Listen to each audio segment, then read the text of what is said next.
Hello students. तो आज हम डिस्कस करने जा रहे हैं सरफेस एनर्जी। तो सबसे पहले तो हम सरफेस एनर्जी के बारे में जानते हैं। तो सरफेस एनर्जी एक्चुअली में क्या होती है? ये जब लिक्विड फिल्म्स की बात की जाए तो हम ये मानते हैं कि सरफेस टेंशन के अगेंस्ट आप कोई वर्क डन कर रहे हो तो वो सरफेस एनर्जी की फॉर्म में स्टोर होता है। ठीक है, तो इसके लिए हम क्या कंसीडर करते हैं? इसके लिए हम एक मेटेलिक फ्रेम कंसीडर करते हैं सबसे पहले, और उसमें हम देखेंगे कि कितना वर्क डन हो रहा है और वही हमारी सरफेस एनर्जी की फॉर्म में स्टोर होगा। चलो देखते हैं। तो हमारे पास एक मेटेलिक फ्रेम है, सपोज करो, जिसको मैं ए बी सी डी कह रहा हूं, ए बी सी डी। ठीक है, अब इस पे कोई वायर है, पी क्यू वायर। ठीक है, अब देखो इसमें क्या है ना, आपकी लिक्विड फिल्म है, लिक्विड फिल्म है यहां पे। अब लिक्विड फिल्म में तो इसमें एक सरफेस टेंशन भी होगी, क्योंकि देखो ये जो फिल्म्स वगैरह ना एक अपनी शेप के लिए एक स्ट्रेचिंग मतलब वो लगाते हैं, वो सरफेस टेंशन की फॉर्म में होती है, ये स्ट्रेच हो जाती है सरफेस टेंशन की वजह से। एस एस वो चारों तरफ से मतलब सरफेस टेंशन लगेगी।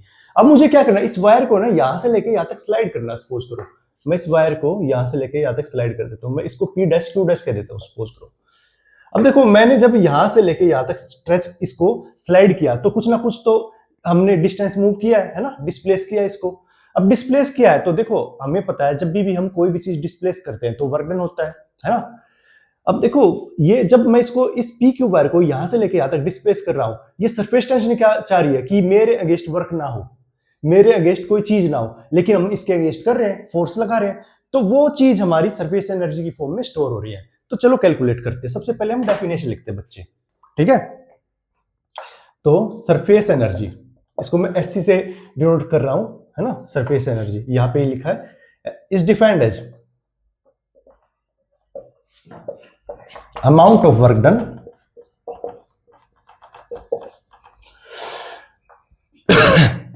against the force of surface tension। ठीक है, सरफेस टेंशन की फोर्स के अगेंस्ट आप वर्क डन कर रहे हैं। ठीक है, in forming liquid surface, in forming, अब सरफेस टेंशन की वजह से ये लिक्विड सरफेस बना हुआ है, तो इसके अगेंस्ट ही हम वर्क कर रहे हैं, in forming the liquid surface. ठीक है, ऑफ ए गिवन एरिया। अब इसका कुछ एरिया भी है, इस गिवन एरिया के इस लिक्विड फिल्म के अगेंस्ट हम वर्क कर रहे हैं। ठीक है, एट कांस्टेंट टेम्परेचर। ठीक है, इसको हम सरफेस एनर्जी करें। अब इसको देखो, इसको कैलकुलेट करने के लिए क्या करता हूं मैं, इसको कैलकुलेट करने के लिए जो P Q wire, P Q जो वायर उसकी लेंथ तो एल है और जो मैंने डिस्टेंस मूव किया वो एक्स है। ठीक है, तो let us consider a wire P Q of length L. ठीक है, और डिस्प्लेसमेंट कितना किया इसने, डिस्प्लेसमेंट इसने किया है एक्स। ठीक है, आपका पी क्यू था, पी डैश क्यू डैश तक ये चला गया है। ठीक है, तो अब देखो जो ये लिक्विड सरफेस है ना, इसका जो बच्चे क्या होता है ना, इसके दो सरफेस होते हैं, एक तो अपर एक लोअर, मतलब दोनों साइड सरफेस होता है। तो इसका जो एरिया इंक्रीज होगा ना, वो आपका एरिया भी जो इंक्रीज होगा यहां से लेके यहां तक वो ट्वाइस होगा। तो increase area, increase in area कितना बना इसका, देखो वैसे तो ये एल है और ये एक्स है, अब ये रेक्टेंगुलर की फॉर्म में, वैसे तो एरिया क्या होता है एल इंटू एक्स होगा, लेकिन इसके जो दो सरफेस है, ठीक है, तो दो सरफेस है, इसका ट्वाइस इन एल एक्स आ जाएगा। ठीक है, इसके increase in, because there are two free surfaces. ठीक है, दो फ्री सरफेस है, इस वजह से 2lx हो जाएगा।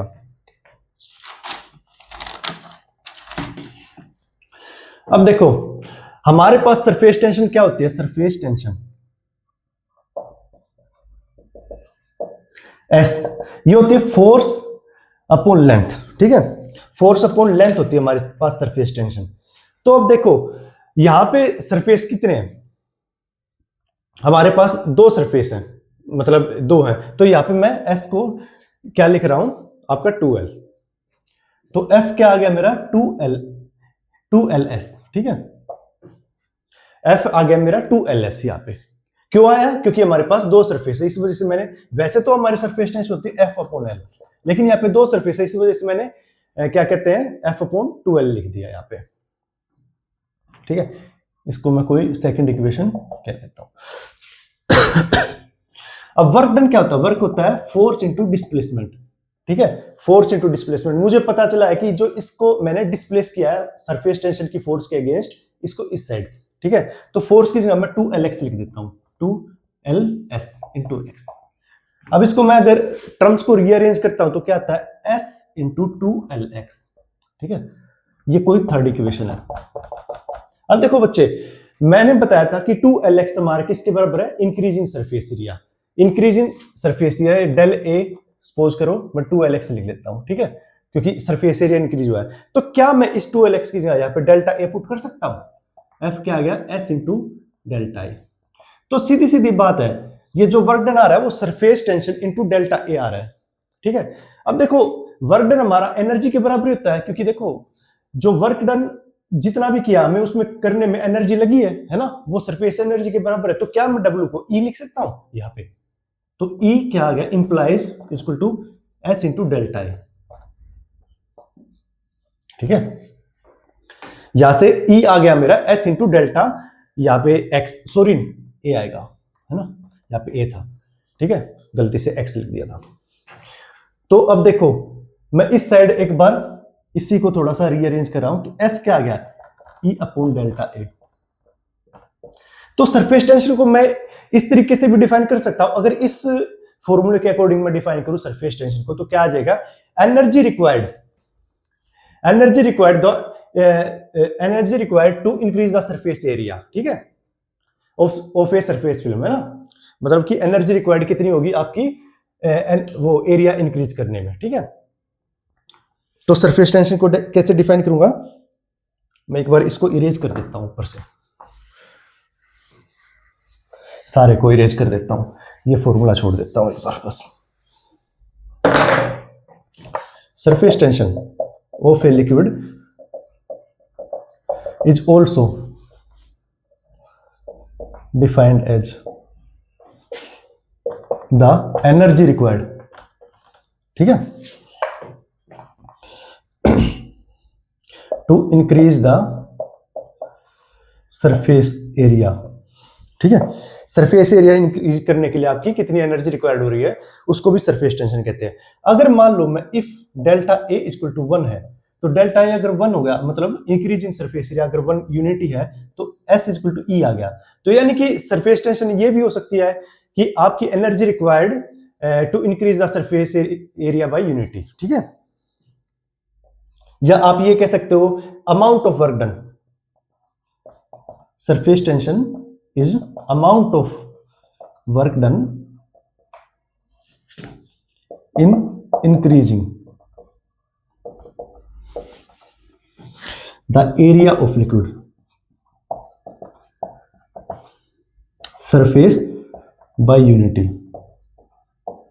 ठीक है, तो ये हमारा सरफेस टेंशन इस तरीके से भी डिफाइन हो सकता है। ठीक है, अब इसमें एक चीज याद रखना, ये एट कांस्टेंट टेम्परेचर है, क्योंकि टेम्परेचर अगर चेंज होता है ना इनका सरफेस फिल्म का, तो इनकी फोर्स जो सरफेस टेंशन है ना वो भी वैल्यू चेंज हो जाती है, क्योंकि, है ना। ठीक है, ओके, थैंक यू।